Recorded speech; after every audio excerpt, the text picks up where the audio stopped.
ઘણા મિત્રોને એ પ્રશ્ન થતો હોય છે કે ગુરુ કરવા કે ન કરવા, કરવા તો કોને કરવા, શું ગુરુ વિના મુક્તિ નથી, સાચા ગુરુને કેવી રીતે ઓળખવા, સાચા ગુરુના શા લક્ષણો હોય છે, ગુરુ કોણ થઈ શકે, ગુરુના વચનનું શું મહત્ત્વ છે, શું ભગવદ્ પ્રાપ્તિ માત્ર ગુરુને જ આધીન છે, સાચા શિષ્યના લક્ષણો શા હોય છે, વગેરે વગેરે. પરમ વંદનીય, પરમ વિદ્વાન, સનાતન ધર્મના સમગ્ર શાસ્ત્રોના જ્ઞાતા, ટીકાકાર, શ્રીમદ ભગવદ્ ગીતાજી ઉપર શ્રેષ્ઠતમ ટીકા લખનાર એવા સદગુરુ સ્વામી શ્રી રામસુખદાસજીએ આ બધા જ પ્રશ્નોનો ઉત્તર ખૂબ જ સરળ, અનુભવસિદ્ધ અને સચોટ આપ્યો છે. તે આપની સમક્ષ 5 ભાગમાં મૂકવાનો અહીં પ્રયત્ન કરાયો છે, જેનાથી મુમુક્ષુઓ, સાધકો, ભક્તો અને દરેક ધર્મની વ્યક્તિના જીવનમાં દીવાદાંડી સમાન પથદર્શક બનીને રહેશે. અહીં આપની સમક્ષ પ્રથમ ભાગ પ્રસ્તુત કરાયો છે. જય શ્રી કૃષ્ણ. ઓમ શ્રી પરમાત્મને નમઃ. ગુરુ કોણ હોય છે? કોઈ વિષયમાં આપણને જેનાથી જ્ઞાનરૂપી પ્રકાશ મળે, આપણો અજ્ઞાનરૂપી અંધકાર દૂર થાય, તે વિષયમાં તે આપણો ગુરુ છે. જેમ આપણે કોઈને રસ્તો પૂછીએ છીએ અને તે આપણને રસ્તો બતાવે છે, તો રસ્તો બતાવવાવાળો આપણો ગુરુ થઈ ગયો. આપણે ચાહે ગુરુ માનીએ યા ન માનીએ, તેની સાથે સંબંધ જોડવાની જરૂર નથી. લગ્નના સમયે બ્રાહ્મણ કન્યાનો સંબંધ વરની સાથે કરાવી દે છે, તો તેમનો જીવનભરને માટે પતિ પત્નીનો સંબંધ જોડાઈ જાય છે. તે જ સ્ત્રી પતિવ્રતા થઈ જાય છે. પછી તેમને કદી તે બ્રાહ્મણને યાદ જ નથી આવતી, અને તેને યાદ કરવાનું વિધાન પણ શાસ્ત્રોમાં ક્યાંય નથી આવતું. એવી જ રીતે ગુરુ આપણો સંબંધ ભગવાનની સાથે જોડી દે છે, તો ગુરુનું કામ થઈ ગયું. આશય એ છે કે ગુરુનું કામ મનુષ્યને ભગવાનની સન્મુખ કરવાનું છે. મનુષ્યને પોતાની સન્મુખ કરવા, પોતાની સાથે સંબંધ જોડવો એ ગુરુનું કામ નથી. એવી રીતે આપણું કામ પણ ભગવાનની સાથે સંબંધ જોડવાનું છે, ગુરુની સાથે નહીં. જેમ સંસારમાં કોઈ માં છે, કોઈ બાપ છે, કોઈ ભત્રીજો છે, કોઈ ભોજાઈ છે, કોઈ સ્ત્રી છે, કોઈ પુત્ર છે, એવી જ રીતે જો એક ગુરુની સાથે સંબંધ જોડાઈ ગયો તો એનાથી શું લાભ? પહેલાં અનેક બંધન હતા જ, હવે બીજું એક બંધન થઈ ગયું. ભગવાનની સાથે તો આપણો સંબંધ સદાથી અને સ્વતઃ સ્વાભાવિક છે, કેમ કે આપણે ભગવાનના સનાતન અંશ છીએ. ગીતાજીના 15મા અધ્યાયમાં 7મો શ્લોક એવો આવે છે, મમૈવાંશો જીવલોકે જીવભૂત સનાતન. માનસમાં પણ તુલસીદાસજી લખે છે, ઈશ્વર અંશ જીવ અવિનાશી. ગુરુ તે ભૂલાયેલા સંબંધને યાદ કરાવે છે, કોઈ નવો સંબંધ નથી જોડતા. હું ઘણું કરીને એ પૂછા કરું છું કે પહેલાં દીકરો થાય છે કે બાપ? આનો જવાબ ઘણું કરીને એ જ મળે છે કે બાપ પહેલાં થાય છે. પરંતુ વાસ્તવમાં જોવામાં આવે તો પહેલાં દીકરો થાય છે, પછી બાપ થાય છે. કારણ કે દીકરો પેદા થયા વિના તેનું નામ બાપ થશે જ નહીં. પહેલાં તે મનુષ્ય પતિ છે, અને જ્યારે દીકરો જન્મે છે ત્યારે તેનું નામ બાપ થાય છે. એવી જ રીતે શિષ્યને જ્યારે તત્વજ્ઞાન થઈ જાય છે ત્યારે તેના માર્ગદર્શકનું નામ ગુરુ થાય છે. શિષ્યને જ્ઞાન થયા પહેલાં ગુરુ થતો જ નથી. એટલા માટે કહ્યું છે કે ગુકારશ્ચાંધકારો હીરુકારસ્તેજ ઉચ્યતે અજ્ઞાનગ્રાસકમ બ્રહ્મ ગુરુરેવ ન સંશય. ગુરુ ગીતામાં આ શ્લોક આવે છે. એટલે કે ગુ નામ અંધકારનું છે અને રૂ નામ પ્રકાશનું છે. એટલા માટે જે અજ્ઞાનરૂપી અંધકારને દૂર કરી દે તેનું નામ ગુરુ છે. ગુરુના વિષયમાં એક દોહો ઘણો પ્રસિદ્ધ છે. गुरु गोविंद दोनों खड़े अन किन के लागू पाय, बलिहारी गुरुदेव की गोविंद दियो बताय. गुरु गोविंद दो खड़े किनके लागू पाए, બલિહારી ગુરુદેવ કી ગોવિંદ દિયો બતાય. ગોવિંદને બતાવી દીધા, સામે લાવીને ઊભા કરી દીધા, ત્યારે ગુરુની બલિહારી થાય છે. ગોવિંદને તો બતાવ્યા નહીં, અને ગુરુ બની ગયા એ તો નરી ઠગાઈ છે. માત્ર ગુરુ બની જવાથી ગુરુપણું સિદ્ધ નથી થતું. એટલા માટે એકલા ઊભેલા ગુરુનો મહિમા નથી. મહિમા તે ગુરુનો છે જેની સાથે ગોવિંદ પણ ઊભા છે. ગુરુ ગોવિંદ દોવું ખડે એટલે કે જેણે ભગવાનની પ્રાપ્તિ કરાવી દીધી. અસલી ગુરુ તે હોય છે જેના મનમાં ચેલાના કલ્યાણની ઈચ્છા હોય, અને ચેલો તે હોય છે જેનામાં ગુરુની ભક્તિ હોય. કો વા ગુરુર્યો હિ હિતોપદિષ્ટા શિષ્યસ્તુ કો યો ગુરુભક્ત એવ. જો ગુરુ પહોંચેલો હોય અને શિષ્ય સાચા દિલથી આજ્ઞાપાલન કરવાવાળો હોય તો શિષ્યનો ઉદ્ધાર થવામાં શંકા નથી. અને એટલા માટે કહે છે, પારસ કેરા ગુણ કિસ્સા પલટા નહીં લોહા, કઈ તો નિજ પારસ નહીં કઈ બીચ રહા બિછોહા. જો પારસના સ્પર્શથી લોઢું સોનું નહીં બન્યું તો તે પારસ અસલી પારસ નથી, અથવા લોઢું અસલી લોઢું નથી, અથવા વચ્ચે કોઈ આડ છે. એવી જ રીતે જો શિષ્યને તત્વજ્ઞાન નહીં થયું તો ગુરુ તત્વને પામેલા નથી, અથવા શિષ્ય આજ્ઞાપાલન કરવાવાળો નથી, અથવા વચ્ચે કોઈ આડ અથવા તો કપટ ભાવ છે. વાસ્તવિક ગુરુ કોણ હોય છે? વાસ્તવિક ગુરુ તે હોય છે જેને માત્ર ચેલાના કલ્યાણની ચિંતા થાય છે. જેના હૃદયમાં આપણા કલ્યાણની ચિંતા જ નથી, તે આપણો ગુરુ કેવી રીતે થયો? જે દિલથી આપણું કલ્યાણ ચાહે છે તે જ ખરેખર આપણો ગુરુ છે. ભલે આપણે તેને ગુરુ માનીએ કે ન માનીએ, અને તે ગુરુ બને કે ન બને, તેનામાં એ ઈચ્છા નથી હોતી કે હું ગુરુ બની જાઉં, બીજાઓ મને ગુરુ માની લે, મારા ચેલા બની જાય. જેના મનમાં ધનની ઈચ્છા હોય છે તે ધનદાસ હોય છે. એવી જ રીતે જેના મનમાં ચેલાની ઈચ્છા થાય છે તે ચેલાદાસ હોય છે. જેના મનમાં ગુરુ બનવાની ઈચ્છા છે તે બીજાનું કલ્યાણ નથી કરી શકતો.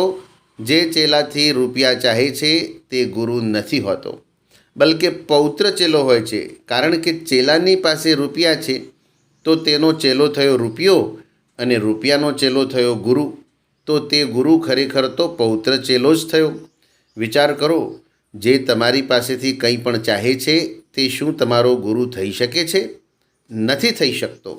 જે તમારી પાસેથી થોડું પણ ધન ઈચ્છે છે, માન મોટાઈ ઈચ્છે છે, આદર ઈચ્છે છે, તે તમારો ચેલો થાય છે, ગુરુ નથી થતો. સાચા મહાત્માને દુનિયાની ગરજ નથી હોતી, બલકે દુનિયાને જ તેની ગરજ હોય છે. જેને કોઈની પણ ગરજ નથી હોતી તે જ ખરેખર ગુરુ હોય છે. કારણ કબીર સાહેબ લખે છે, કબીર જોગી જગત ગુરુ અન તજે જગત કી આસ, જો જગ કી આશા કરે તો જગત ગુરુ વહદાસ. કબીર સાહેબ કહે છે, કબીર જોગી જગત ગુરુ તજય જગત કી આસ, જો જગ કી આશા કરે તો જગત ગુરુ વહદાસ. જે સાચા સંત મહાત્મા હોય છે તેમને ગુરુ બનવાનો શોખ નથી હોતો, પરંતુ દુનિયાના ઉદ્ધારનો શોખ હોય છે. તેમનામાં દુનિયાના ઉદ્ધારની સ્વાભાવિક સાચી લગ્ની હોય છે. હું પણ સારા સંત મહાત્માઓની શોધમાં રહ્યો છું, અને મને સારા સંત મહાત્મા મળ્યા પણ છે, પરંતુ તેમણે કદી એવું નથી કહ્યું કે તું ચેલો બની જા તો કલ્યાણ થઈ જશે. જેને ગુરુ બનવાનો શોખ છે તે જ એવો પ્રચાર કરે છે કે ગુરુ બનાવવા ઘણા જરૂરી છે, ગુરુ વિના મુક્તિ નથી થતી, વગેરે વગેરે. કોઈ હયાત મનુષ્ય જ ગુરુ હોવો જોઈએ એવું કોઈ પણ વિધાન નથી. શ્રી શુકદેવજી મહારાજ હજારો વર્ષ અગાઉ થયા હતા, પણ તેમણે ચરણદાસજી મહારાજને દીક્ષા આપી. સાચા શિષ્યને ગુરુ આપમેળે દીક્ષા આપે છે, કારણ કે ચેલો સાવ સાચો હોય છે તો તેના માટે ગુરુને શોધવાની જરૂરિયાત નથી હોતી, પરંતુ ગુરુ આપમેળે મળે છે. સાચી લગ્નીવાળાને સાચા મહાત્મા મળી જાય છે. માનસમાં તુલસીદાસજી લખે છે, જેહી કે જેહી પર સત્ય સનેહું, સો તેહી મિલઈ ન કછુ સંદેહ. લોકો તો ગુરુને શોધે છે, પણ જે અસલી ગુરુ હોય છે તેઓ શિષ્યને શોધે છે. તેમની ભીતર વિશેષ દયા હોય છે. જેમ કે સંસારમાં માનો દરજ્જો સૌથી ઊંચો છે. મા સૌથી પહેલો ગુરુ છે. બાળક માથી જ જન્મે છે, માનું દૂધ જ પીએ છે, માના જ ખોળામાં રમે છે, માંથી જ પોષાય છે. મા વિના બાળક પેદા જ નથી થઈ શકતું, રહી જ નથી શકતું, પોષાઈ પણ નથી શકતું. મા તો વર્ષો સુધી બાળકના વિના રહી શકે છે. બાળકના વિના માને કોઈ તકલીફ નથી પડી. આટલું હોવા છતાં પણ માનો સ્વભાવ છે કે તે પોતે તો ભૂખી રહી જશે, પણ બાળકને ભૂખ્યું નહીં રહેવા દે. તે પોતે કષ્ટ વેઠીને પણ બાળકનું પાલન પોષણ કરે છે. એવી જ રીતે સાચા ગુરુ હોય છે તેઓ જેને શિષ્ય રૂપે સ્વીકારી લે છે, તેમનો ઉદ્ધાર કરી દે છે, તેમનામાં શિષ્યનો ઉદ્ધાર કરવાનું સામર્થ્ય હોય છે. એવી બાબતો મારી જોયેલી છે. એક સંત હતા. તેઓ બીજાઓને શિષ્ય ન માનીને મિત્ર જ માનતા હતા. તેમના એક મિત્રને કોઈ ભયંકર બીમારી થઈ ગઈ તો તે ગભરાઈ ગયો. દવાઓથી તેને ઠીક ન થયું. પેલા સંતે તેને કહ્યું કે તું તારી બીમારી મને દઈ દે. તેણે કહ્યું કે મારી બીમારી તમને કેવી રીતે આપી દઉં? સંતે પાછું કહ્યું કે હવે હું કહું તો મનાઈ નહીં કરતો, આડ નહીં લગાવતો, તું અડધી બીમારી મને દઈ દે. તેમના મિત્રે સ્વીકાર કરી લીધો તો પેલા સંતે તેની અડધી બીમારી પોતાના પર લઈ લીધી. પછી દવા કર્યા વિના તેની બધી બીમારી મટી ગઈ. આવી રીતે જે સમર્થ હોય છે તેઓ ગુરુ બની શકે છે, પરંતુ આટલા સમર્થ હોવા છતાં પણ તેમણે જીવનભર કોઈને ચેલો નથી બનાવ્યો. ગુરુ બનાવ્યા પછી તેનો મહિમા બતાવે છે કે ગુરુ ગોવિંદથી મોટા છે. આનું પરિણામ એ આવે છે કે ચેલો ભગવાનના ભજનમાં ન લાગીને ગુરુના જ ભજનમાં લાગી જાય છે. એ તો ઘણા અનર્થની અને નરકોમાં લઈ જવાવાળી વાત છે. સારા સંતની વાત છે શું? તેમને ચેલાઓએ ભગવાનથી ચડિયાતા માનવા શરૂ કરી દીધા, તો તેમણે ચેલા બનાવવાનું છોડી દીધું અને પછી જીવનભરમાં કદી ચેલા બનાવ્યા જ નહીં. આ સાચા સંતના લક્ષણો છે. કારણ કે ચેલાઓ ભગવાનને તો પકડતા નથી, ગુરુને જ પકડી લે છે. ગુરુની વાત સાંભળીને મનુષ્ય ભગવાનમાં લાગી જાય તો ઠીક છે, પણ તે ગુરુમાં જ લાગી જાય તો ઘણી હાનિકારક બાબત છે. ચેલાઓને પોતાનામાં લગાડવાવાળા કાલનેમી અથવા કપટ મુનિ હોય છે. તેઓ ગુરુ નથી હોતા. ગુરુ તેવો હોય છે જે ચેલાઓને ભગવાનમાં લગાડે છે. ભગવાનના જેવું આપણું હિત ચાહવાવાળા ગુરુ, પિતા, માતા, બંધુ, સમર્થ વગેરે કોઈ નથી. તુલસીદાસજી માનસમાં કિષ્કિંધા કાંડમાં લખે છે, ઉમા રામ સમ હિત જગ માહી, ગુરુ પિતુ માતુ બંધુ પ્રભુ નાહી. ભગવાનને બદલે પોતાની પૂજા કરાવવી પાખંડીઓનું કામ છે. જેની ભીતર શિષ્ય બનાવવાની ઈચ્છા છે, રૂપિયાઓની ઈચ્છા છે, મકાન આશ્રમ વગેરે બનાવવાની ઈચ્છા છે, માન મોટાઈની ઈચ્છા છે, પોતાની પ્રસિદ્ધિની ઈચ્છા છે, તેના દ્વારા બીજાઓનું કલ્યાણ થવું તો દૂર રહ્યું, તેનું પોતાનું કલ્યાણ પણ નથી થઈ શકતું. શિષ્ય શાખા સુત વિત કો તરસે, પરમ તત્વ કો કૈસે પરસે. તેના દ્વારા લોકોની તે જ દુર્દશા થાય છે જે કપટી મુનિના દ્વારા રાજા પ્રતાપ ભાનુની થઈ હતી. કલ્યાણ તો તેના સંગથી થાય છે જેની ભીતર સૌનું કલ્યાણ કરવાની ભાવના છે, બીજાના કલ્યાણ સિવાય જેની ભીતર કોઈ ઈચ્છા નથી. જે પોતે ઈચ્છા રહિત હોય છે તે જ બીજાઓને ઈચ્છા રહિત કરી શકે છે. ઈચ્છાવાળા દ્વારા તો ઠગાઈ જ થાય છે, કલ્યાણ નથી થતું. આ સિદ્ધાંત છે કે બીજાઓને કમજોર બનાવે છે તે જાતે કમજોર હોય છે, જે બીજાઓને સમર્થ બનાવે છે તે પોતે પણ સમર્થ હોય છે. જે બીજાઓને ચેલા બનાવે છે તે સમર્થ નથી હોતો. જે ગુરુ હોય છે તે બીજાને પણ ગુરુ બનાવે છે. ભગવાન સૌથી મોટા છે એટલા માટે તેઓ કદી કોઈને નાના નથી બનાવતા. જે ભગવાનના ચરણોને શરણે થઈ જાય છે તે સંસારમાં મોટો થઈ જાય છે. ભગવાન સૌને પોતાના મિત્ર બનાવે છે, પોતાના સમાન બનાવે છે, કોઈને પોતાનો ચેલો નથી બનાવતા. જેમ નિષાદરાજ સિદ્ધ ભક્ત હતો, વિભીષણ સાધક હતો અને સુગ્રીવ ભોગી હતો, પણ ભગવાન રામે ત્રણેયને પોતાના મિત્ર બનાવ્યા. અર્જુન તો પોતાને ભગવાનનો શિષ્ય માને છે. શિષ્યસ્તે અહમ શાદી મામ ત્વામ પ્રપન્નમ, ગીતાજીના 2 અધ્યાયના 7મા શ્લોકમાં આવે છે. પણ ભગવાન પોતાને ગુરુ ન માનીને મિત્ર જ માને છે. ભક્તો અસી મેં સખા ચેતી, ગીતાજીનો 4થો અધ્યાયનો 3જો શ્લોક. ઈષ્ટો અસી, ગીતાજીનો 18મો અધ્યાય 64મો શ્લોક. વેદોમાં પણ ભગવાને જીવને મિત્ર ગણાવ્યો છે. દ્વા સુપર્ણા સયુજા સખાયા સમાનમ વૃક્ષમ પરિશસ્વ જાતે, મુંડકોપનિષદની અંદર આવેલું છે. સુપ્રણાવેતો સદસ્રો સખાયૌ યચ્છે યે તો કૃતનિળો ચ વૃક્ષે શ્રીમદ ભાગવતના 11મા સ્કંદમાં આવેલું છે. સદા સાથે રહેવાવાળા તથા પરસ્પર મિત્રભાવ રાખવાવાળા બે પક્ષી જીવાત્મા અને પરમાત્મા એક જ વૃક્ષ શરીરનો આશ્રય લઈને રહે છે. જે પોતે મહાન હોય છે તે બીજાને પણ મહાન જ બનાવે છે. જે બીજાને નાનો બનાવે છે તે પોતે નાનો હોય છે. જે ખરેખર મહાન હોય છે તેને નાના બનવામાં નાનમ પણ નથી લાગતી. ક્ષત્રિયોના સમુદાયમાં 18 અક્ષૌહિણી સેનામાં ભગવાન ઘોડા હાંકવાવાળા બન્યા. અર્જુને કહ્યું કે બંને સેનાઓની વચ્ચે મારો રથ ઊભો કરો. તો ભગવાન શિષ્યની માફક અર્જુનની આજ્ઞાનું પાલન કરે છે. એવી જ રીતે પાંડવોએ યજ્ઞ કર્યો તો તેમાં સૌથી પહેલાં ભગવાન શ્રી કૃષ્ણનું પૂજન કરવામાં આવ્યું. પરંતુ તે યજ્ઞમાં બ્રાહ્મણોની એંઠી પતરાળીઓ ઉઠાવવાનું કામ પણ ભગવાને જ કર્યું. નાનું કામ કરવામાં ભગવાનને નાનમ નથી લાગતી. જે પોતે ક્ષુદ્ર હોય છે તેને નાનમ લાગે છે અને ભય લાગે છે. મને કોઈ ક્ષુદ્ર ન સમજી લે, કોઈ મારું અપમાન ન કરી દે. ગુરુનો મહિમા શું હોય છે તેના ઉપર વિચાર કરીએ. ખરેખર તો ગુરુના મહિમાનું પૂરું વર્ણન કોઈ કરી શકતું જ નથી. ગુરુનો મહિમા ભગવાનથી પણ અધિક છે. એટલા માટે શાસ્ત્રોમાં ગુરુનો મહિમા ઘણો ગવાયો છે. પરંતુ તે મહિમા સચ્ચાઈનો છે, દંભ અથવા પાખંડનો નથી. સાચા ગુરુનો મહિમા છે, સતગુરુ સદગુરુનો મહિમા છે. આજકાલ દંભ પાખંડ ખૂબ થઈ ગયો છે અને વધતો જઈ રહ્યો છે. કોણ સારો છે અને કોણ ખરાબ એની જલ્દી ખબર પડતી નથી.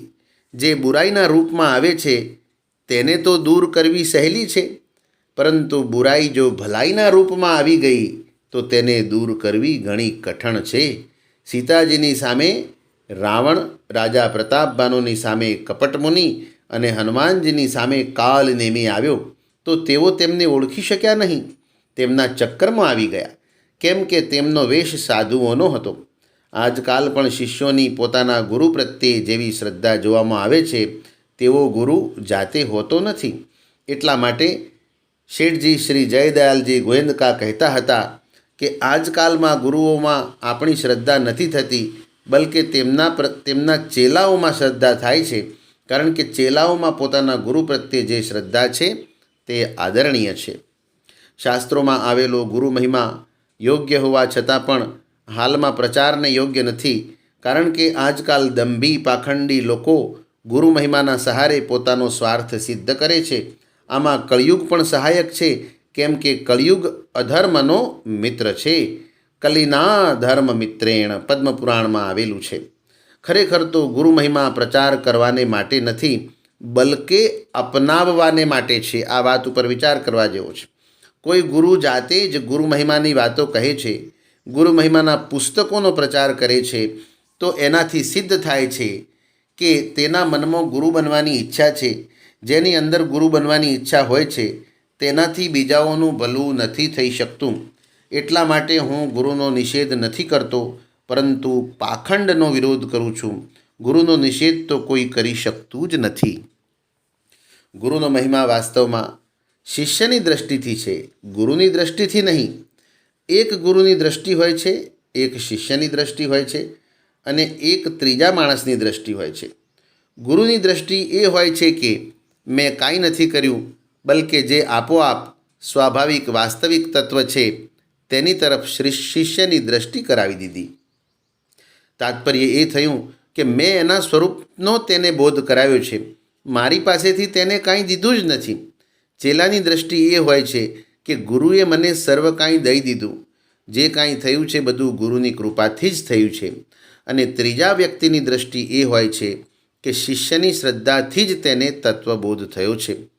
અસલી મહિમા તો તે ગુરુનો છે જેણે ગોવિંદની સાથે મેળાપ કરાવી દીધો છે. જે ગોવિંદથી તો મિલન કરાવતો નથી, ખાલી વાતો જ કરે છે, તે ગુરુ નથી હોતો. એવા ગુરુનો મહિમા નકલી અને ફક્ત બીજાઓને ઠગવાને માટે જ હોય છે. મહિમા તો અસલી ગુરુનો હોય છે. ગુરુની કૃપા કેવી હોય છે તેના વિશે વિચાર કરીએ. ગુરુ કૃપા અથવા સંત કૃપાનું ઘણું વિશેષ મહાત્મ્ય છે. ભગવાનની કૃપાથી જીવને માનવ શરીર મળે છે અને ગુરુ કૃપાથી ભગવાન મળે છે. લોકો સમજે છે કે આપણે ગુરુ બનાવીશું ત્યારે તેઓ કૃપા કરશે, પરંતુ આ કોઈ મહત્ત્વની વાત નથી. પોતપોતાના બાળકોનું બધા પાલન કરો છો. કૂતરી પણ પોતાના બચ્ચાઓનું પાલન કરે છે, પરંતુ સંત કૃપા ઘણી વિલક્ષણ છે. બીજો શિષ્ય બને યા ન બને, તેમને પ્રેમ કરે યા વેર કરે, એને સંત નથી જોતા. દીન દુઃખીને જોઈને સંતનું હૃદય તો પીગળી જાય છે, તો એનાથી એનું કામ થઈ જાય છે. એક કૃપા હોય છે અને એક દયા હોય છે. દયામાં કોમળતા હોય છે, પણ કૃપામાં થોડું શાસન પણ હોય છે. દયામાં શાસન નથી હોતું, માત્ર હૃદય પીગળી જાય છે. હૃદય પીગળવાથી જ શિષ્યનું કામ થઈ જાય છે. જગાઈ મઘાઈ પ્રસિદ્ધ પાપી હતા અને સાધુઓ સાથે વેર રાખતા હતા, પણ ચૈતન્ય મહાપ્રભુએ તેમના પર પણ દયા કરીને તેમનો ઉદ્ધાર કરી દીધો. સંત બધા પર કૃપા કરે છે. પરમાત્મા તત્વનો જિજ્ઞાસુ જ તે કૃપાને ગ્રહણ કરે છે. જેમ તરસ્યો માણસ જ પાણીને ગ્રહણ કરે છે. વાસ્તવમાં પોતાના ઉદ્ધારની લગ્ની જેટલી તીવ્ર હોય છે, સત્ય તત્વની જિજ્ઞાસા જેટલી વધારે હોય છે, તેટલી જ વધારે કૃપાને તે ગ્રહણ કરે છે. સાચા જિજ્ઞાસુ પર સંત કૃપા અથવા ગુરુ કૃપા આપમેળે થાય છે. ગુરુ કૃપા થવાથી પછી કાંઈ બાકી નથી રહેતું, પરંતુ એવા ગુરુ ઘણા દુર્લભ હોય છે. પારસથી લોઢું સોનું બની જાય છે, પરંતુ તે સોનામાં એ તાકાત નથી હોતી કે બીજા લોઢાને પણ તે સોનું બનાવી દે. પરંતુ અસલી ગુરુ મળી જાય તો તેની કૃપાથી ચેલો પણ ગુરુ બની જાય છે અને મહાત્મા બની જાય છે. અને એટલા માટે પારસ મેં અરુ સંત મેં અન બહુત અંતરો જાન, વહ લોહા કંચન કરે, વહ કરે આપ સમાન. પારસ में अरु संत में बहुत अंतरो जान, वह लोहा कंचन करे, वह કરે આપ સમાન. આ ગુરુ કૃપાની જ વિલક્ષણતા છે. આ ગુરુ કૃપા 4 રીતે થાય છે: સ્મરણથી, દ્રષ્ટિથી, શબ્દથી અને સ્પર્શથી. જેમ કાચબી રેતીની અંદર ઈંડા મૂકે છે, પણ પોતે પાણીની અંદર રહીને તે ઈંડાને યાદ કરતી રહે છે, તો તેના સ્મરણથી ઈંડું પાકી જાય છે. એવી જ રીતે ગુરુને યાદ કરવા માત્રથી શિષ્યને જ્ઞાન થઈ જાય છે. આ સ્મરણ દીક્ષા છે. જેમ માછલી પાણીમાં પોતાના ઈંડાને થોડી થોડી વારે જોતી રહે છે, તો જોવા માત્રથી ઈંડું પાકી જાય છે. એવી જ રીતે ગુરુની કૃપા દ્રષ્ટિથી શિષ્યને જ્ઞાન થઈ જાય છે. આ દ્રષ્ટિ દીક્ષા છે. જેમ ટીટોળી પૃથ્વી ઉપર ઈંડા મૂકે છે અને આકાશમાં શબ્દ કરતી રહે છે, તો તેના શબ્દથી ઈંડું પાકી જાય છે. એવી જ રીતે ગુરુ પોતાના શબ્દોથી શિષ્યને જ્ઞાન કરાવી દે છે. આ શબ્દ દીક્ષા છે. જેમ ઢેલ પોતાના ઈંડા પર બેસી રહે છે, તો તેના સ્પર્શથી ઈંડું પાકી જાય છે. એવી રીતે ગુરુના હાથના સ્પર્શથી શિષ્યનર જ્ઞાન થઈ જાય છે. આ સ્પર્શ દીક્ષા છે. ઈશ્વરની કૃપાથી માનવ શરીર મળે છે, જેને પામીને જીવ સ્વર્ગ અથવા નરકમાં પણ જઈ શકે છે તથા મુક્ત પણ થઈ શકે છે. પરંતુ ગુરુ કૃપા યા સંત કૃપાથી મનુષ્યને સ્વર્ગ અથવા નરક નથી મળતા, માત્ર મુક્તિ જ મળે છે. ગુરુ બનાવવાથી જ ગુરુ કૃપા થાય છે એવું નથી. બનાવટી ગુરુથી કલ્યાણ નથી થતું. જે સારા સંત મહાત્માઓ હોય છે, તેઓ ચેલા બનાવવાની જ કૃપા કરતા હોય છે એવી વાત નથી. તેઓ આપમેળે અને સ્વાભાવિક કૃપા કરે છે. સૂર્યને કોઈ ઈષ્ટ માનશે ત્યારે તે પ્રકાશ કરશે એવી વાત નથી. સૂર્ય તો આપમેળે અને સ્વાભાવિક પ્રકાશ કરે છે. તે પ્રકાશને ગમે તે કામમાં લઈ લે. એવી જ રીતે ગુરુની, સંતની, મહાત્માની કૃપા આપમેળે સ્વાભાવિક થાય છે. જે તેમની સન્મુખ થઈ જાય છે તે લાભ લઈ લે છે. જે સન્મુખ નથી થતો તે લાભ નથી લેતો. જેમ વરસાદ વરસે છે તો તેની સામે વાસણ રાખવાથી તે પાણીથી ભરાઈ જાય છે, પરંતુ વાસણ ઊંધું રાખી દઈએ તો તે પાણીથી ભરાતું નથી અને સૂકું રહી જાય છે. સંત કૃપાને ગ્રહણ કરવાવાળું પાત્ર જેવું હોય છે તેવો જ તેને લાભ થાય છે. કેમ કે સતગુરુ ભૂઠા ઇન્દ્રસમ અને કભી ન રાખી કો, वैसा ही फल नीपजे, जैसी भूमिका हो। सतगुरु बुठा इंद्र सम, कभी न राखी कोई, वैसा ही फल નીપજે, જૈસી ભૂમિકા હોય। વરસાદ બધા પર સમાન રૂપે પડે છે, પણ બીજ જેવું હોય છે તેવું જ ફળ પેદા થાય છે। એવી જ રીતે ભગવાનની અને સંત મહાત્માઓની કૃપા બધા પર સમાન રૂપે રહે છે। જે જેવું ચાહે તેવો લાભ તે ઉઠાવી શકે છે। અહીં કહેવાનો તાત્પર્ય એમ છે કે વ્યક્તિની પોતાની અંદરથી જેટલી પરમાત્માને પ્રાપ્ત કરવાની ઈચ્છા હોય, અંદરથી જેટલો શ્રદ્ધા અને વિશ્વાસ હોય, અંદરથી જેટલી વિશેષ લગની લાગી હશે, એટલી જ વિશેષ ગુરુની કૃપા એની ઉપર થશે।